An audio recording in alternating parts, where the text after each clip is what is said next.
Welcome to Business as a Magical Practice, where your business is the vehicle for your self-integration and soul evolution. My name is Sam Garcia, and I'm the founder of Dirty Alchemy Digital Marketing. And I'll be guiding you through how you can use your business as a spiritual practice and what magical businesses are doing to hit their goals and change the world. Together, we'll be relating the mystical to the world of business so that our work can unite spirit and matter, shadow and light, conscious and unconscious. Let's dive in. Hi, everyone. Welcome back to Business as a Magical Practice. And I am so excited that you're joining me today for this very special episode. If you're new to the podcast, you might not know that every 11 episodes, we'll do a very special episode that is more casual and behind the scenes of my business and my clients' businesses. And so this is actually episode 77, and episode 66 wasn't a very special episode because I was doing the Effortless Expansion 3-day event. So it's actually been 22 whole episodes since we got to celebrate together. And I'm excited to dive in because I've gotten a lot of questions from you in the meantime. Before I answer those questions, I want to talk about something that has come up a few times recently in my mastermind, the Alchemical Business Intensive, which is that people are wondering if they should start a podcast. Podcasts are kind of a big deal right now, totally hip. Everyone seems to have a podcast, and that doesn't mean it'll automatically help your business to have one.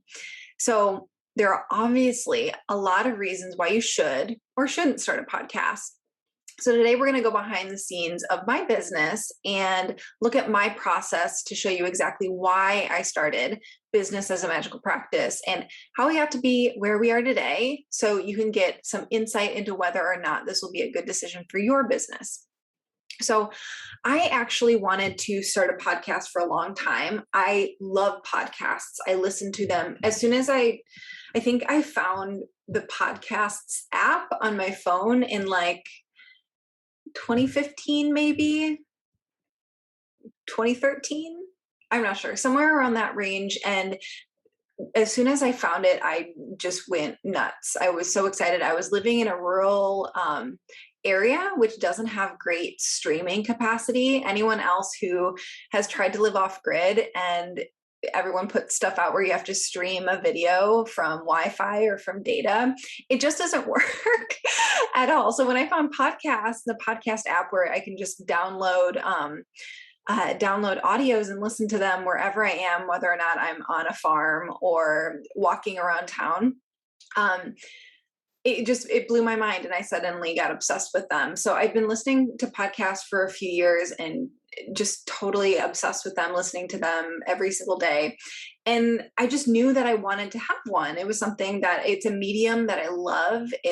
I got so much value from them. So it was something that inherently excited me. A friend of mine, a peer in my space, started a podcast right around when I was talking about starting one. And I was like, what the fuck? Like, if you can start one so quickly, why can't I? Like, of course. And it really kicked me in the butt to be like, of course, like this is something I want. So 10 days later, I had my podcast out and just went to town writing my first few episodes and recording them. And I'd launched podcasts for other people before, so I knew the process of actually launching a podcast. It is not that hard. But just because you can launch a podcast doesn't mean you should launch a podcast. So I want to say that because if you are newer to business and you are not at a sufficiency point in business, like you're not making enough to cover your business expenses and to pay your personal expenses, then it might not be a good idea to start a podcast right now, because it's more of a long game thing. Like, I think social media is also a long game thing. So when you're just starting off with business and you're doing some sort of one-on-one service, or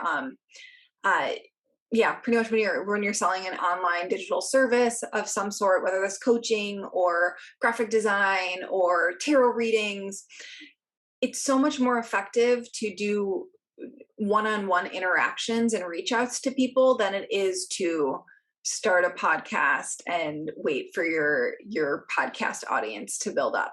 So I went into it very intentionally being, I had only done referral, gotten fully booked for a year. I well booked out. My prices were already pretty high for my services, and at that point, that's when I decided to start a podcast, because I knew 6 months from then I wanted to launch my mastermind program. So I was seeing 6 months out. I think that I can build enough momentum so that in 6 months from now, when I launch my mastermind program, the podcast will really be serving it. And that insight was 100% accurate.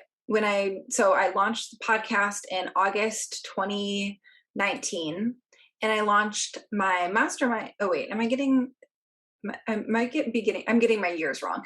August 2020.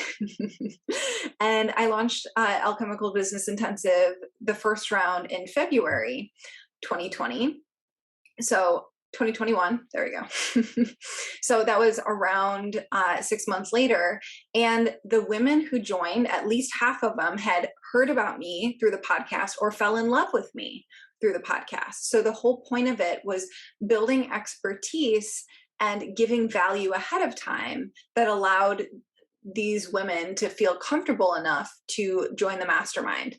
If I would have chosen a different medium and gone hard on a YouTube channel or something else, like, the same thing would have happened. But my medium that I wanted to be in was podcasts, because I love podcasts. If you don't like podcasts, you probably shouldn't go with podcasts. Like, if you don't care about anything, like, first of all, go on the medium that you enjoy, so that you're already going to be familiarized with it. You'll have a leg up from other people.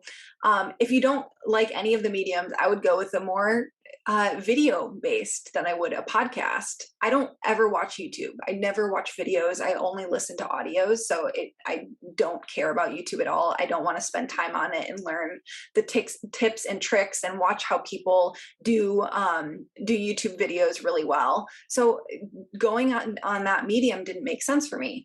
But if you're going straight out, you don't know any of the mediums, like, I would actually recommend YouTube over a podcast, because video converts higher than audio and higher than written word. So if you're a neutral spot right now and you don't care about the medium and you're willing to learn any medium, I would actually recommend a YouTube over podcast. But that's an aside.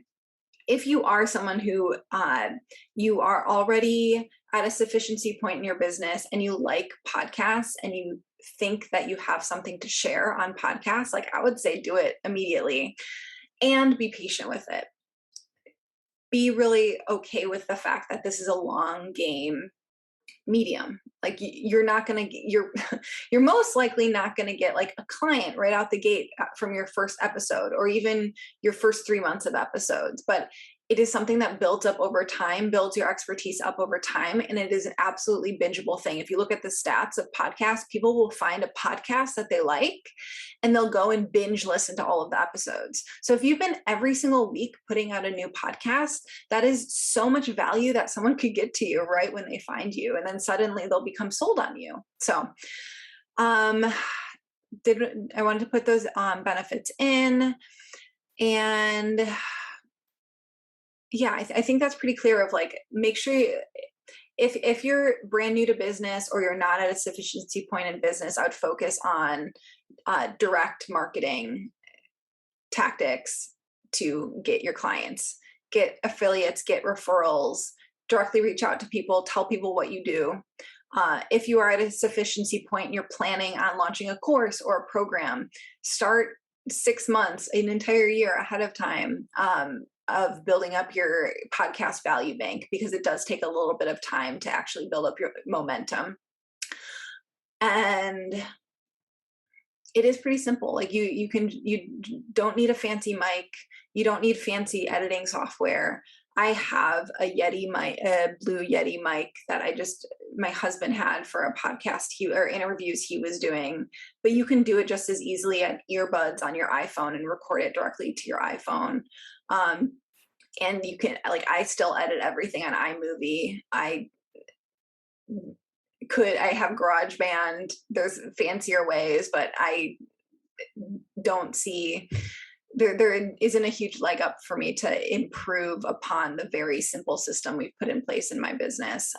So yeah, let me know if you have any more questions about launching a podcast, and hope that story was helpful for you.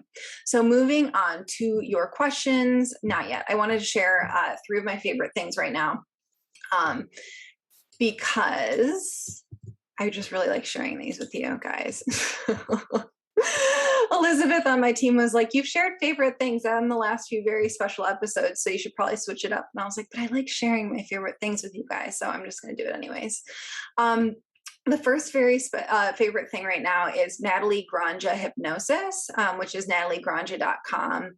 I got a custom hypnosis from her for some of my goals in my life and in my business, and I immediately saw results. And I commissioned her to do a custom hypnosis for the next round of the Alchemical Business Intensive. So I've already given that to the women who've joined ahead of time, who pre-enrolled in the program. And like one of them's already messaged me being like, I got a sale directly after listening one time. So her stuff is really cool. Definitely check her out. Natalie Granja. We'll link to it in the show notes. The next one is more mundane one, which is a Chrome extension. If you use the browser Chrome, which I do, there's an extension you can add to your Chrome browser called Dark Reader. And what it does is it changes all of your web pages from a white background to a black background. And I was finding that my eyes were getting really tired even while wearing blue blocker glasses. So I added, it's a completely free Chrome extension. We'll link to it in the show notes. And it just, by changing all of your web pages, it automatically changes them from a white background to a black background, and it will save your eyes. So highly recommend that. And the last one is I've been listening to a bunch of sci-fi romance novels as audiobooks on Scribd, which is kind of like a audio and book version of Netflix, where there's a bunch of books and audios that you can listen to.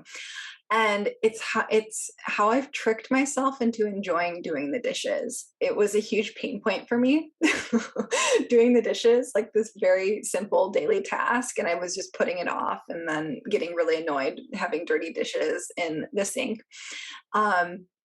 And I just remembered that I used to really like listening to audios while doing the dishes, but I've been burnt out on the podcast that I had been listening to, and kind of needing a break from any self-help or business advice, and just needed something more playful fiction. So I've been listening to those and been getting totally obsessed. And the one that I've listened to recently that I really loved was called the Hidden Legacy series. And I have the link down in the show notes if anyone else is a sci-fi, almost young adult fiction books. I don't know if anyone else shares that, but and it was actually my dear friend Robin Langford from Wicked Veracity. She does a lot of astrology forecasts for me and for my business. And she told me that Virgos, and I have a lot of Virgo in my chart, including my son, told me that Virgos have a hard time with passive rest. And it was such a big revelation, because I was kind of micro shaming myself for not being someone who could just like sit still and be happy just chilling out, like not my personality. So now I've been listening to these audiobooks, which are so fun, and can actually, instead of being like, well, I don't feel like just sitting around during this global pandemic, so I'll just go, and I can't go out and do something because it's a global pandemic. And instead of just working more, which is kind of my default, because it is a sense of joy for me, I've been listening to these fun fiction audiobooks and like crafting and drawing and doing this more active rest. So I wanted to share that with you guys. So moving on to your questions.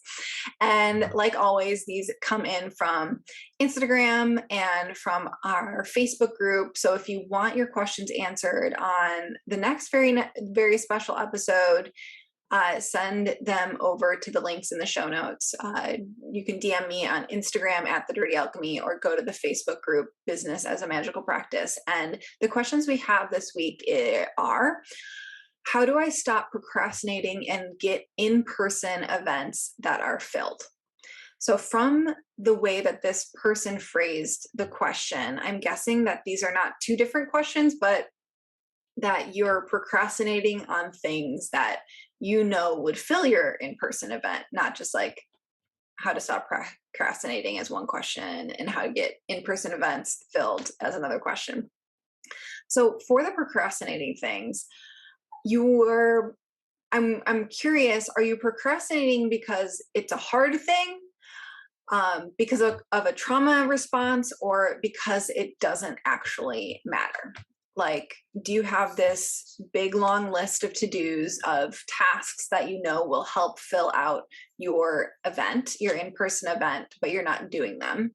If it's because it's a hard thing, you just don't want to do it, it can be as simple as making sure that you are doing it as the first thing you're doing during the day. Like, have the night before, write out the 3 most important tasks that you need to get done the next day. The next day, keep your phone on airplane mode and don't do anything. I mean, if you have kids and like a dog and stuff, like need to work out, whatever.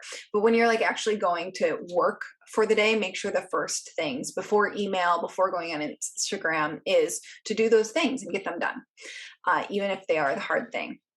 If it is a trauma response, then do some inner child work. You can look that up, inner child work in response to take care of yourself. And also Existential Kink by Carolyn Elliott is amazing for procrastination, and it's something that I do on a weekly basis when there's things that I've been procrastinating. And another reason could just be because it doesn't matter. Like, if you have a long list and you haven't pared it down to the most potent activities and tasks that you can complete in order to hit your goals, like, review your last launch, review the last launch of your in-person event, and see which things actually got people signed up, and delete the rest of them. Only do the things that actually made a difference last round. So much of us will just try and do all of the things that we could possibly do, when only, if we're talking about the 80-20 principle, then only 20% of the things that we do have 80% of the effect, get 80% of the results. So like, what are those 20% of things, and only do those, even if they're the hard things.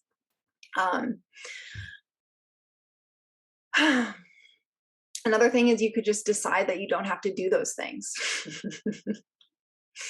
Like, if you haven't launched this before and you don't know what will work, if you don't know if a webinar is going to work, or if DMing people is going to work, or putting an ad out, whatever is going to work, so you want to try all the things. Instead, you can just decide to do the things that you think will, how can you ask yourself how you can accomplish the result in a way that's more fun, that excites you, because you are the CEO of your business and you get to make decisions like that for yourself and allow your excitement and your desire to guide you in ways that would actually please you. But you do need to get clear on whether it's just like you not wanting to do the hard things that you know you have to do, whether it's a trauma response or something different. But you can get super creative. We have incredibly creative, powerful brains that can come up with different ideas that are different than what everyone else is doing, that will get us good results. So don't do something just because everyone else is telling you to do it. Okay, on to the next question. I'm in the process of hiring my first team member. How can I create the perfect job posting to attract the right people? So what you want to do is you want to speak to the desires of your ideal candidate. You can use questions like, are you bored in your current admin role? Would you like to work from home on your own schedule? Versus, we're looking for a candidate who blah, blah, blah, blah, blah. So the same amount of love and attention you give to your marketing posts, you want to give to your job description, and infuse your personality into it. So get specific in who you're talking to. You want people to think, wow, that's me. Not some ambiguous, this is for everyone thing, just like in marketing, right? Don't be overly wordy. Communicate your mission and vision in a straightforward way they can understand. Don't forget to add, or don't be afraid to add, heart and seduction. This is how you create a moving, specific, unicorn, luring job posting. And for compensation, because that's a big question mark for a lot of people. If you have a specific rate or a specific rate range in mind, list it in the posting. If you're not sure, do some research into average hourly pay for virtual assistants, online business managers, or graphic designers, whatever you're actually hiring for. Or you can check places like Upwork or Indeed to see what people are charging. Because you want to attract people who are interested at the rate that you're at, or else you're going to spend a lot of time interviewing people that it's not a good fit. I do have a blog on this. You can go to thedirtyalchemy.com and look for the blog, The Ultimate Guide to Hiring Your First Virtual Assistant. It's thorough. I hope you enjoy it. We'll link to it in the show notes. And then anyone in the Alchemical Business Intensive also gets our full hiring guide, which is something like 40 pages of information about everything I learned hiring for multiple 6- and 7-figure online businesses. So definitely look at that too. Last round, we saw multiple people in ABI hire their first or second team members using that information from the hiring guide. So that was really fun to see. Okay, moving on to the third and final question, which is, what is one simple foolproof magical practice I can use to support my business success? Foolproof, I usually go to Kundalini yoga, because you don't have to use like your active consciousness to do anything, and it really taps into some higher level magic. So one that I love is Yan Chakra Kriya. It is an 11-minute Kriya, very simple. You can just Google Gyan Chakra Kriya and it'll come up. Another one is, I really like Jan Spiller's book, New Moon Astrology. It's something I've been doing for a few years now, of essentially every new moon, in the 2 hours after the new moon, you write a list of up to 10 wishes. And she has a very specific way of phrasing it, and she gives recommendations depending on the sign that the new moon is in, or your north node. And I love it so much. I think I've actually mentioned it on one of these very special episodes, now that I'm thinking about it. It's really fun because it's pretty much every child's desire of making wishes. So every month you get to make 10 wishes. It's really fun. It does work. I don't know if I believe in exactly how she explains why it works. I think one powerful side of it is you are every month coming together and deciding what your priorities are, and infusing magic and intention behind them. But you can just look for New Moon Astrology by Jan Spiller, and it's a fun read. It's a fun process. And again, I've been doing it for years. So that feels very foolproof, magical practice. So that is all we have for today. If you want your question answered by me in the next very special episode, send it over on Instagram or in our private Facebook group. Both are linked in the show notes. And we're still taking applications for anyone interested in the Alchemical Business Intensive for this very last day. We're starting October 1st, which is tomorrow. Very hard deadline if you are listening to this live. So go to thedirtyalchemy.com/ABI and apply before you miss your chance. We just sent the gift boxes out to the magical women who have already enrolled in this round. And oh my goodness, the gift boxes are so fun. They're so fun. There's some truly magical items in there. And obviously that's nothing compared to the magic you'll be creating in your business when you join. One of the women who joined already messaged to tell me she's received her highest payment from a client. It's her highest paying client ever. And she credits it to joining ABI. So we haven't even started the program, and just from the preliminary material I've sent out, that has helped her get her highest paying client. And yeah, we haven't even begun yet. So go apply now and let's chat today before the doors close. Link is in the show notes for that, and I will see you next time.